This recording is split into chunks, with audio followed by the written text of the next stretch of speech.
আমার একটাই আকাঙ্ক্ষা, দেশ এবং জাতিটাকে একটা সুন্দর জায়গায় রেখে ছুটি করা। বঙ্গভবনে বুধবার ইফতারের পর মাগরিবের জামাতে ইমামতি করেছেন সেনাপ্রধান জেনারেল ওয়াকারুজ্জামান।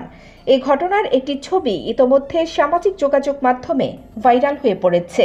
তাতে ব্যাপক প্রশংসিত হচ্ছেন সেনাপ্রধান। স্থিতিশীলতা দেশটাকে যে এত একটি স্থির চিত্রে দেখা যায় সেনাপ্রধান ওয়াকারুজ্জামানের ইমামতিতে নামাজ অনুষ্ঠিত হচ্ছে। পেছনে রাষ্ট্রপতি মোহাম্মদ শাহাবুদ্দিন চেয়ারে বসে নামাজ আদায় করছেন। নামাজের কাতারে রাষ্ট্রীয় অনেক গণ্যমান্য ব্যক্তিদেরও দেখা যায়। মহান স্বাধীনতা দিবস উপলক্ষে বুধবার এক সংবর্ধনা ও ইফতার মাহফিলের আয়োজন করেছিলেন রাষ্ট্রপতি মোহাম্মদ শাহাবুদ্দিন। অনুষ্ঠানে বিভিন্ন রাজনৈতিক দলের নেতৃবৃন্দ, কূটনীতিক ও বিশিষ্টজনরা অংশ নেন। সংবর্ধনা অনুষ্ঠানে সেনাপ্রধান জেনারেল ওয়াকারুজ্জামানও অংশ নেন। এদিন ইফতারের পর অতিথিরা অনুষ্ঠানস্থলে অস্থায়ী শেডে মাগরিবের নামাজ আদায় করেন। সেই নামাজ হয় সেনাবাহিনী প্রধানের ইমামতিতে। এই নামাজ পড়ানোর ছবি প্রকাশ হওয়ার পর সোশ্যাল মিডিয়ায় প্রশংসায় ভাসছেন জেনারেল ওয়াকার।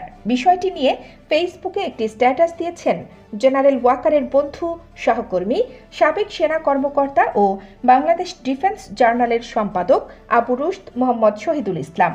নিজের ফেসবুক পেজে তিনি লেখেন, ওয়াকার যৌবনের ধারালো সময়েও ইমামতি করতেন। ওয়াকারুজ্জামানের সঙ্গে চাকরি জীবনের অভিজ্ঞতা তুলে ধরে শহীদুল ইসলাম আরও বলেন, আমাকে কত যে হেদায়েতের চেষ্টা জেনারেল ওয়াকার করেছেন। I preferred sleep, he preferred prayer. আরেকজন এমন ছিলেন কর্নেল নুরুল। উনিও ফাইনাল টার্মে আমার রুমমেট ছিলেন, যখন দুইজনই আমরা আন্ডার অফিসার ছিলাম। ওই তরুণ যুবক বয়সে জেনারেল ওয়াকারকে কাছে থেকে যতটুকু দেখেছি তাতে তিনি ছিলেন অতি নরম মনের একজন মানুষ। এ নিয়ে আমরা ওনাকে খেপাতাম।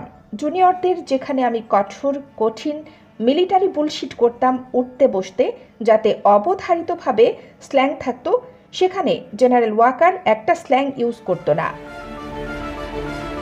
কানিজ ফাতেমা নিপা, খবর সংযোগ।